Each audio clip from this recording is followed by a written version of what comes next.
we have Aryabhachin doing the first of his 2 parts around the Buddha.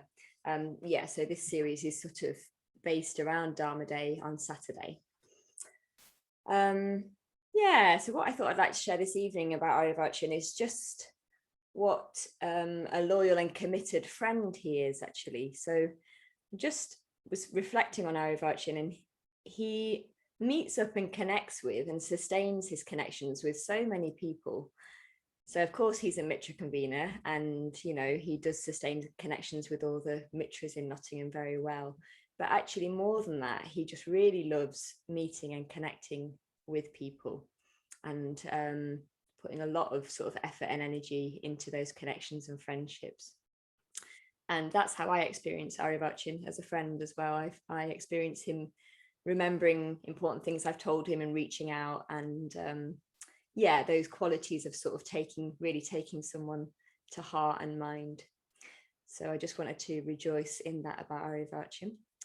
And I also just wanted to mention, like, Aryabhachin I really enjoy when he's in this process of sort of writing talks or preparing for particular evenings, which he's in at the moment. So he's currently preparing 4, maybe 5 talks. He's telling me the last couple of days that he's doing a couple of talks for Sangha nights, but then there's other events that he's part of within Triratna, which he's been asked to do talks for in the next few weeks. So he said he really enjoys sort of having that focus of like this sort of focus for his energy. And I'm sure we will feel the benefits of that tonight. So really looking forward to it. Aryabhachin, over to you. Thank you very much, dear Kusala Devi. I don't know, can you hear me well? Those of you connected online, great, good.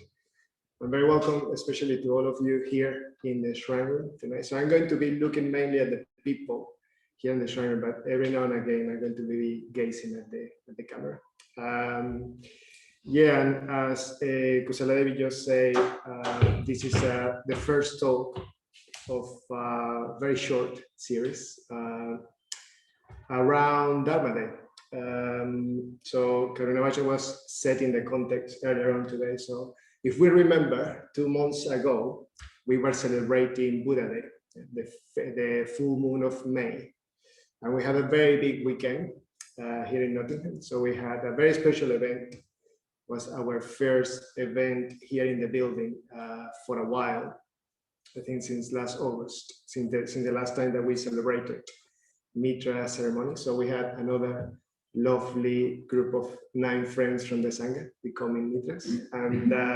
And then we also celebrated in that weekend, the coming together of the Sangha in different ways. One was on retreat, and the other was celebrating Buddha Day in the evening, a very beautiful event put together as well by the festival team, made or conformed mostly by Mitras. So we have this morning, this coming Saturday, which is actually the full moon of July, when we are celebrating Dharma Day. What I'm going to be doing in the next tonight and next week is a bit of a retelling of the story of Gautama becoming the Buddha and then communicating his experience to others. We're going to have a bit of that as well on Saturday, so we're going to have another retelling of that story. And it's very important to remember the Buddha. Sometimes when, for example, you come along the introductory courses, you may have an impression that, the Buddha got those experiences in the Bodhi tree, and then he hit the ground running, and just went and teach to others. But when you look into the records, that process seems less tidy. It was a bit of trial and error that the Buddha did, and I just want to recollect that a bit, and maybe make some parallels between that and our situation today along the way. So I have some props here on the desk. I was thinking of passing it around, but with COVID regulations, probably it's not a good idea. But what I have in my hand is a carving. It's a wooden carving of the Mahabodhi temple in Bodh Gaya in India. It's obviously a very creative representation of the Mahabodhi temple. So it has 4 figures. They in a way tell a bit the story of the Buddha from the austerities, Karunavacha was referring to that, to different moments of meditation, the calling of the goddess Earth, which is the same figure that we have in the shrine, and then the teaching of the Dharma. That mudra is the teaching of the Dharma.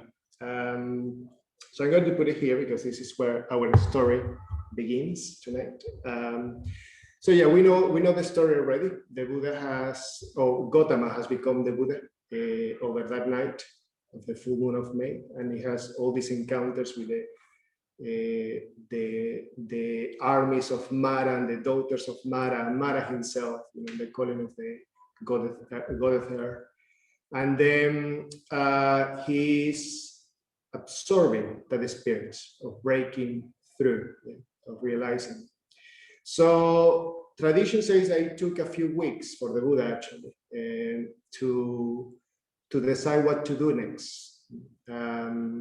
So these 2 months apart in between the full moon of May and the full moon of July are actually quite accurate, to what we have in the records of what happened to the Buddha. So he said that immediately after enlightenment, the Buddha sat on another tree, under another tree, in the periphery of the Bodhi tree in Gaia, and was just looking, gazing at the Bodhi tree for a week, with unblinking eyes, apparently, in gratitude, just gratitude towards the Bodhi tree for having sheltered him during that night of becoming the Buddha. And at that point in that period, very early on, in between the first and the second week, the Buddha has an encounter with a human being. This is the first human being that the Buddha meets. This other spot around the Mahabodhi temple, but by the way, in the Mahabodhi temple, you find different marks to the different spots where it's believed that the Buddha was. And this tree is called the Ajapala Nigrodha tree. And there is a column, actually, that marks that spot in the Mahabodhi temple. And columns are very important in the Buddhist tradition. So I have another prop tonight, which is this little representation of what is called in the Buddhist tradition the Ashoka columns. So Ashoka is that emperor that unified a good part of what is on today India, and that he became a Buddhist at some point, and that he was a great benefactor, a great promoter of Buddhism. So we owed a lot to Ashoka, not just to the disciples of the Buddha, but to Ashoka, that helped a lot to preserve Buddhism. And these columns apparently were all around Ashoka's reign. So you can imagine, this is the top of the column, of course, that you can imagine the rest of the column down. And the column has the wheel of the Dharma at the top, which is a regal. It's a regal sign as well. Dharma can be translated as law. And it has 4 lions. So this is an attempt of carving 4 lions in this representation. And it's a quite regal symbol, but represents also the Dharma as communicated by the Buddha, by the Dharma as a truth, the truth of reality, which is what we're going to be looking more in detail today. So the Buddha, under the Ajapala Nigrodha tree, meets this person. So the Buddha is not moving, he's just sitting in meditation, and this person comes. And this person is a Brahmin, apparently a very proud Brahmin. And he finds this wanderer, this sadhu, is a very common way that in India holy men are called.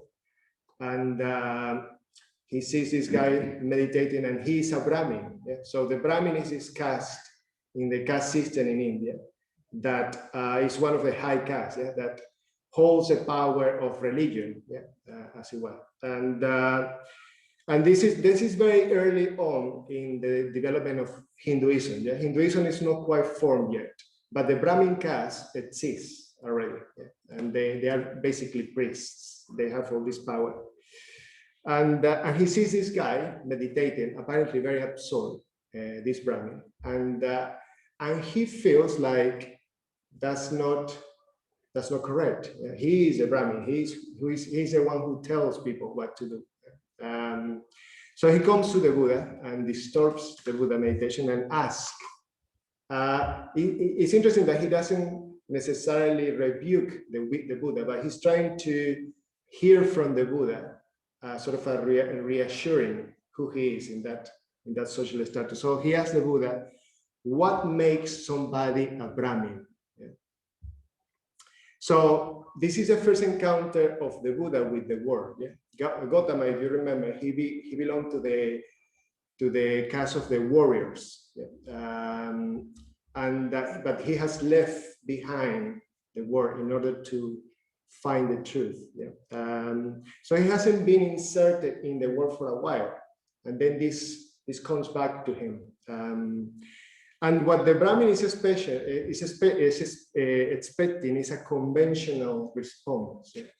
So the conventional response will be, Brahmin is somebody who has been born twice. I'm not quite sure what that means, but I'm going to make some associations in a moment with that.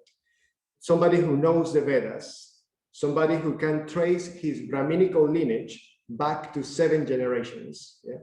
Somebody who is qualified to perform rites. Yeah? So he was expecting this response from the Buddha. And it's interesting, this moment is a very, very important moment. It's the first time that the Buddha is going to utter a word to another human being. So what is the Buddha going to do? Is he going to assert the social system, the caste system? Or is he going to challenge it? So you can imagine what happens next.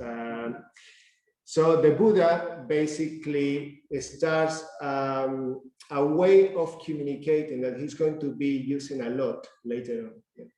So rather than answering the question in the terms that the Brahmin is asking the questions, he sort of redefines the word Brahmin.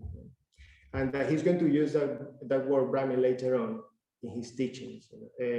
At the same time that he uses other words like bhikkhu, the word that Karunavacha was telling us about at the beginning of the evening. Yeah. So the Buddha rejects this system of hierarchy based on birth. Yeah. And like Dr. Becker, 2,500 years later on, he basically states that worth is not based, it's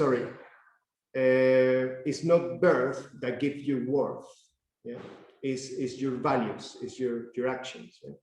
So the Buddha basically says a Brahmin is someone who has got rid of all evil states, who is not arrogant, who is pure as results of their actions or ethical qualities, not their birth, whose mind is controlled, who's gone to the end of wisdom, who has explored wisdom in its fullest extent, who has completed the Dharma life. And that doesn't have any impact on this Brahmin. This Brahmin is too proud to listen. Which is interesting, yeah? So this is the first attempt of the Buddha to explain something. And obviously the Brahmin wasn't really very receptive at this point. The story says also that there were 2 other people that approached the Buddha in that period. Yeah? There were some traveling merchants, Trapusa and Balika. And it's interesting what happened with them, because they, in a way, there is a very strong devotional tradition in India, still surviving today, but it's been alive through millennia, that people revere sadhus, yeah, revere holy men or holy women. Yeah? And these 2 merchants saw this figure meditating, and they just turn outside the road and go and pay their respects, and then sort of take refuge on this figure. But it's interesting to remember this, because in a way, it doesn't mean much. They didn't hear the Buddha saying anything, but they just saw a figure meditating, and they just felt that desire of paying respects. There's a whole tradition in Buddhist countries of gaining merits, and especially for lay people, gaining merits. And according to Bhante, in the Three Yos, he says that these two became the first two lay disciples of the Buddha, which is a bit of an statement, I would say. But you can say that in terms of, it's a sort of a cultural going for refuge. So it's not really an individual movement. It's just, they're just following the tradition that they have learned in their cultures. Then this is interesting. This encounter with the Brahmin. I place it in my narrative in the second week. In some accounts say that it happened in the 5th week. But I can imagine that the Buddha, that encounter with the Brahmin, stayed with the Buddha for a bit. So we have learned this initial hesitation of the Buddha about communicating the Dharma. It wasn't quite a doubt. He didn't really experience doubt of the benefit that other beings might experience by hearing the Dharma. But there was a bit of a hesitation, and I think it's born from that encounter with the Brahmin. And what happens to the Buddha is that he is trying to work out. This is my understanding. He is trying to find a way in which he can communicate the Dharma. And initially, what the story says, that initially he thinks this is going to be quite troublesome. It's going to be very difficult. People are not receptive. So the 3 people that he has seen so far are not really getting what he is about yet. And then this vision of Brahma, Brahma Sahampati, appears. So I really like, when I read the Canon Pali, I really like just to take things face value, not to interpret them too much. But also, I sometimes try to draw parallels with my own experience. And I can imagine that this vision with Brahma is something very deep in the psyche of the Buddha coming to the surface and revealing itself. So you can say even like the principle of what a Brahmin is, the principle of Brahma. So you can take the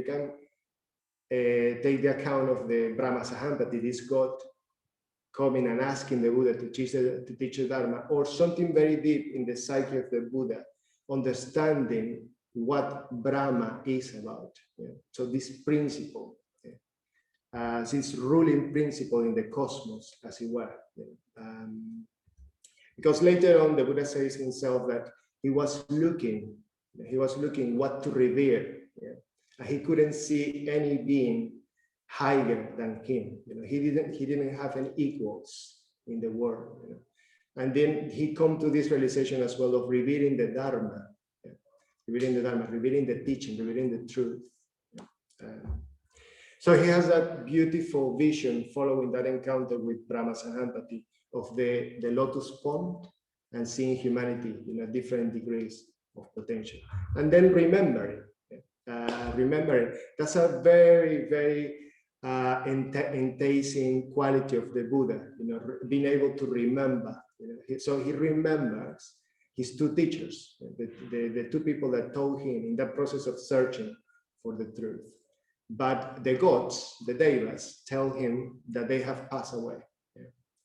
And then he remembers the 5 ascetics. That's been translated. Sometimes in the records, they appear as the 5 bhikkhus, as in the reading that Karunavacha made earlier on. So, and he remembers that, let me find this in my notes, something very telling about the 5 bhikkhus is the way they associated with Gautama when they were practicing the austerities together. So they were quite aware of how how talented was Gautama for the practice of the austerities. Yeah? And they were just around waiting, yeah, to see if he was going to break through and he can communicate. But it's interesting that the Buddha the Buddha puts it in this way. Now at that time, 5 bhikkhus were waiting upon me, thinking, if our recluse Gautama achieves some higher state, he will inform us. Yeah. But then as soon as he started to eat rice, those grains of rice again, the Buddha says, but when I ate the boiled rice and porridge, the 5 bhikkhus were disgusted and left me, thinking the recluse Gautama now lives luxuriously. He has given up his striving and reverted to luxury. And yet he remembers them. They have rejected him, but he remembers them. So he decides that he's going to where they are. And he realizes that they are still in the deer park in Isipatana, in Sarnath, what is today in India, Sarnath. On the way there, when he is starting to walk in that direction, he encountered a skeptical-minded Ajivaka called Upaka. And Ajivaka is not quite a Brahmin, but it's another school, if you want, of Indian philosophy. Yeah. It's an ancient school of Indian philosophy. Yeah. And they were wanderers as well. They were practicing, they were searching something very similar to what the Buddha and his followers were searching, or before becoming the Buddha, the 5 ascetics and the Buddha were searching for. And he is quite impressed by the presence of the Buddha. So he asked the Buddha, "Who are you? Who is your teacher?" And apparently that was a very traditional way of greeting between wanderers in India. They were searching for the truth. So if they saw somebody that looked a bit more shiny than them, they wanted to know, what they have learned that I don't know yet. Yeah. Or maybe in our time, isn't it? Maybe a bit like, when we see somebody that looks a bit happier, a bit more relaxed than us, we want to know what they are doing, what they are eating, what diet they are following, what yoga class or what gym they go to. So, and he has a question, and the Buddha replied, "I have no teacher. No one exists like me anywhere in all existence, and I have no peers. I am the supreme teacher, and I alone am fully enlightened. I am now traveling to turning the wheel of Dharma in a world that has grown blind." So it's quite bold, isn't it? It's a big change from what he responded to the Brahmin and what he's saying now. I was thinking about this, and I was thinking, this is the Buddha now trying to state his case, trying to be very clear. Okay, I am here for. This is serious business. Yeah, this is serious business. So the guy replies, Upaka replies, "By your claims, friend, you are an absolute victor." Yeah. And victor has a very particular victor. The ancient word for victor is jina, and it has a particular connotation among the Ajivakas. Yeah. And Gautama, or the Buddha, replies, "The victors are those like me who have destroyed their tames. I have done just that. So yes, I am a victor." So he's completely confident, about what he has to say. And apparently Upaka, I don't know how to pronounce the word, woggle his head in the Indian way. Yeah, you can imagine with something like this, yeah. And then say, "May be so, friend," and just follow his path. Yeah. So he wasn't impressed neither with the Buddha, with the Buddha's statement, that grandiose statement that the Buddha just made. Which might sound grandiose, but it's not on truth. Yeah. So the Buddha is communicating the truth, but it still hasn't quite got the right pitch, with this. So something else happens, So maybe the Buddha is still, is still trying out ways of communicating his experience. Yeah. But in the middle of the 7th week, yeah, so it's just very close now to the deer park where the other ascetics are. He has an encounter with another being, and this being is called Mukalinda. Mukalinda is a king, it's King Mukalinda, or the Serpent King. Yeah. It's a very beautiful story. I'm not going to say much about this, but just this is a huge snake, and then this snake, this is mid-July now that we're talking, yeah? And if you have been to India or you have family from India, so Indian roots, as we have 2 people in the train tonight here, you know that around July the monsoon breaks in India, so the heavy rains start, and the Buddha is still wandering in the jungle, and he has no shelter, he has no possessions. So these huge snakes just coils around the Buddha 7 times, and protects the Buddha with its hood from the rain. And the tradition says that at the end of the rain, the heavy rain, this serpent uncoils and transforms into a young man who reveres the Buddha, which is a very significant thing. So I say that the Brahmin, this thing about the Brahmin expecting to say something about being twice born, that reminds me a bit of baptism, the tradition of baptism in Christianity. I was raised Catholic, so I was baptized in the Christian tradition. Yeah. And in baptism, water is what is used to baptize a baby, or in sort of evangelical churches, people is put down water. Yeah. So there is something here about the falling of the rain. Yeah. Sangha says that it represents a baptism, an aspersion. Pouring water on someone or on something represents the investiture of that person or that object with all the powers of the unconscious mind. Yeah. And he says something else about Mukalinda, the figures. Also, the snakes or nagas, as they are called in the Buddhist tradition, sometimes are associated with water as well. They live in the depths of water. So around the Mahabodhi temple, there is a huge pond with a very sort of a modern representation of Mukalinda at the center. And that's, sometimes I feel like when I remember Bodh Gaya, it feels like a theme park. So when you go and visit that pond in particular, it looks a bit like, I don't know, Universal Studios or Disney or something like that. Yeah, but Bhante Sangha says that Mukalinda also stands for what the Tantras call the Chandali, the fiery power, or the fiery one, what the Hindus call the Kundalini, or the coil up one, or the serpent power, which represents all the powerful psychic energies surging up inside a person, especially at the time of meditation, through the median nerve. So this series is called Recollections on Fire. And fire has a very important place in this early communication of the Dharma, but also it has this all sort of more esoterical association that we're going to be exploring more in detail next week in the second half of this little series. So the Buddha is approaching the 5 ascetics in the deer park, and they see him coming. Yeah.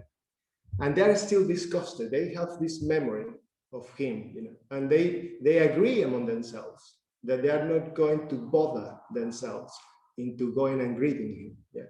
So they're going to basically ignore him.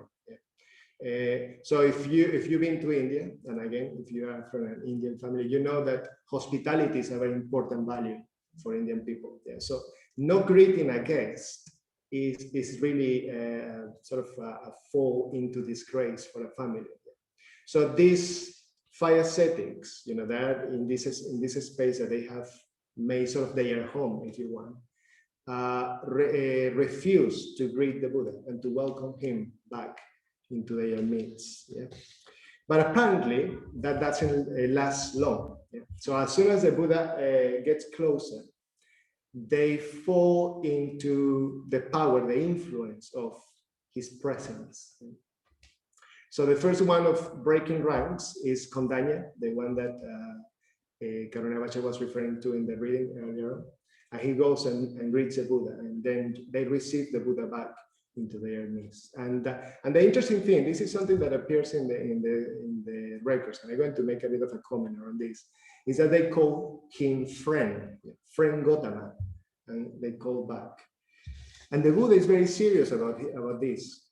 He says, he replies to them, do not monks or bhikkhus, they are not monks or bhikkhus yet, but this is the way the records refer to them. Do not monks address the realized one by the word friend. That will not be for your welfare, benefit, and happiness for a long time. The deathless has been experienced by me, monks, and the path to the deathless. I am an awakened one, monks, all-knowing, all-seeing, one who has cooled off without pollutants. I have power over all things, and I teach the doctrine. You should come, listen, undertake, and give an ear. I am advising and instructing. Having been properly instructed by me, properly trained, you will be free from the pollutants, freed in mind, freed through wisdom. And in this very life, having seen directly, having attained, you will be able to say, destroyed is rebirth for us. Accomplished is a spiritual life. Done is what ought to be done. There is not more of this mundane state. This we know.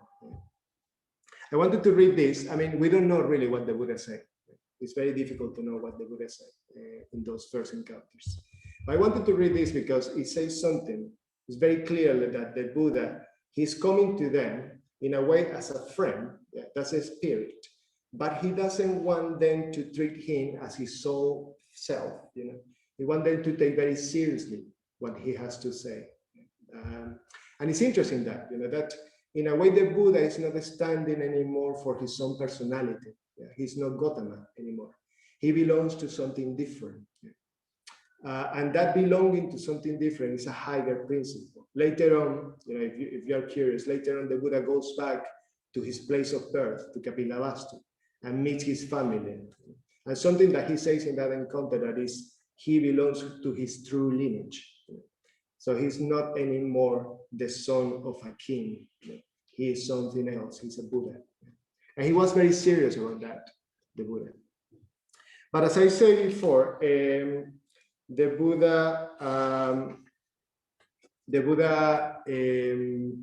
we don't know really what the Buddha said in those first days. So we have the Dhammacakkappavattana Sutta that Karunavacha read, sort of a version of it, which, as Karunavacha said, encapsulates the essence of the Dharma. So we have there the threefold path, we have the Four Noble Truths, and we have the Eightfold Path as well. And very famously, the middle way. You probably know that Buddhism is usually referred as the middle way. So that in that sutta, the Buddha is talking about the middle way. But we don't quite know what the Buddha said. But if you want, I really like, in preparing for this talk, I really like something that another order member was making a bit of a parallel. So the Dhammacakkappavattana Sutta is the first greatest hit of the Buddha. Okay? So it's like he compares that with Waterloo of ABBA, sort of a song that really picked up, and So that was like the Dhammacakkappavattana Sutta is a sutta that is recited throughout the Buddhist world. And but what the Buddha says in one of the early discourses is that he managed to convince the five. But apparently what didn't happen in one night. So what we are celebrating on Saturday is the beginning of a process. And I really like this description that he gives in one discourse that is translated usually as the Noble Quest. or the Aryapariyasana Sutta. Then I sometimes instructed 2 bhikkhus, while the other 3 went for alms. And the 6 of us lived on what those 3 bhikkhus brought back from their alms run. Sometimes I instructed 3 bhikkhus, while the other 2 went for alms. And the 6 of us lived on what those 2 bhikkhus brought back from their alms run. So it suggests a bit of a longer process, yeah, of living together. Living together. So the talk tonight is called the furnace of friendship. And we just seen that through meditation, you can create heat. Yeah. There's a very beautiful word that I like to refer in my talks usually to, which is tapasya. Yeah. And tapasya is that heat that is generated by practicing, by meditating, by reflecting, by having a space for contemplation. Yeah. There's a particular caloric quality, if you want. Yeah. We can relate to that very clearly now that we have a hot summer, yeah, around us. So that heat, yes, it's sort of it's a catalyst of processes. Yeah. So you can imagine 6 people doing that in communication, practicing together, sort of in dialogue, in constant dialogue, sharing silences, sharing the duties of sustaining those 6 bodies. Yeah. Something happens there, something that is quite magical. Yeah. But we don't know. It's a bit of a mystery as well. Yeah. We don't quite know. And that's something wonderful about the Buddhist tradition. It's an oral tradition. It's something that has been kept alive by that process of communication, yeah, from one person to another, and so on. Yeah. So it said that the Buddha did that, you know, the Dhammacakkappavattana Sutta. But what is interesting, more interesting, is the second discourse that is registered, you know, which is called the Anatta Lakkhana Sutta, you know, which the Buddha is looking at what is self. There was a very strong idea in the time of the Buddha, you know, in that culture about the self, searching for the self, searching for the salvation of the self. And the Buddha deconstructs that idea of self in that discourse. Yeah. There is an author, an American author, that named a book about this. You know, this sort of if you want, the Dhammacakkappavattana Sutta is a proclamation, it's a expounding of the Dharma. But then this other sutta, the Anatta Lakkhana Sutta, is more like the working out. You know? There's another expression that Sangha uses: vision and transformation. Sometimes we have a vision of something, but then the process of that vision influencing other aspects of our lives takes a while, takes time. So he says, this author, Jack Canfield, calls his book After the Ecstasy, the Laundry. Yeah? So it's like that. So we after this whole, you know, explosion of energy, we need to start tidying up our lives. And this elder member that I just mentioned compares the Dhammacakkappavattana Sutta with that song from Allah, Waterloo. So it's like this second sutta is like a song from Leonard Cohen, you know, and the Buddha is basically saying there is a crack in everything. That's how the light gets in. Yeah? So it's a bit darker, if you want, the mood. Yeah? It's not so celebratory. It's not so shiny. And then with this second discourse, those 5 disciples become fully enlightened beings. Yeah? Something very important to say is that moment that Karunavacha was referring to, you know, when Kondanya understands, there's the first of the 5 who understands what the Buddha is communicating. According to the scriptures, it says that, and then there were 2 enlightened beings in the world. And that's when the Sangha is born. That's the moment when the Sangha is born. So there is another enlightened being in the world. So we have the 3 youths. And if you remember Triratna, is that he said 3 youths. Well, we had already a Buddha in the world. The Buddha was communicating his teachings, that's the Dharma.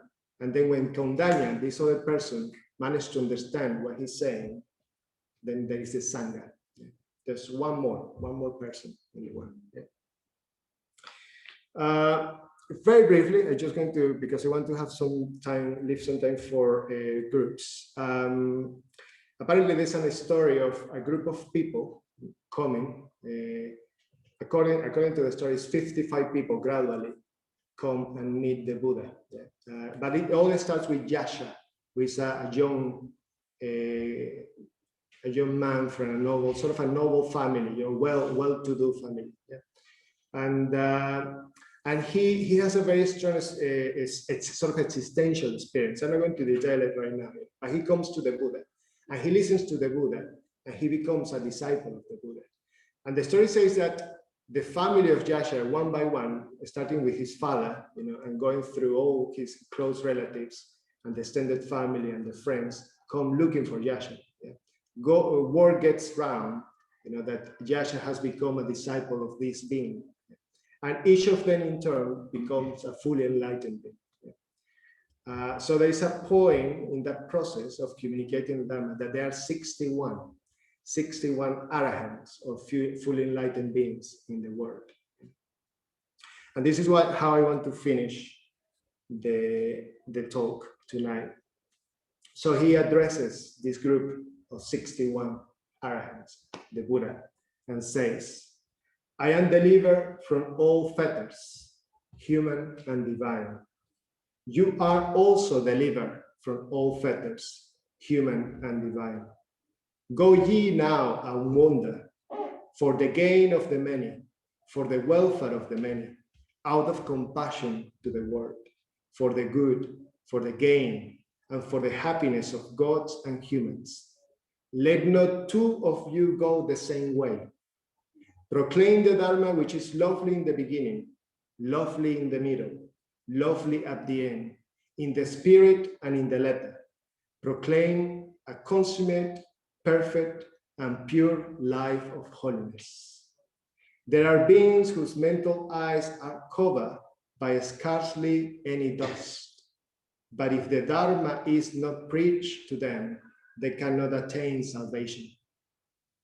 And then he himself said that he was going to Uruvela to encounter the fire worshippers. And that's what we're going to be looking at this week.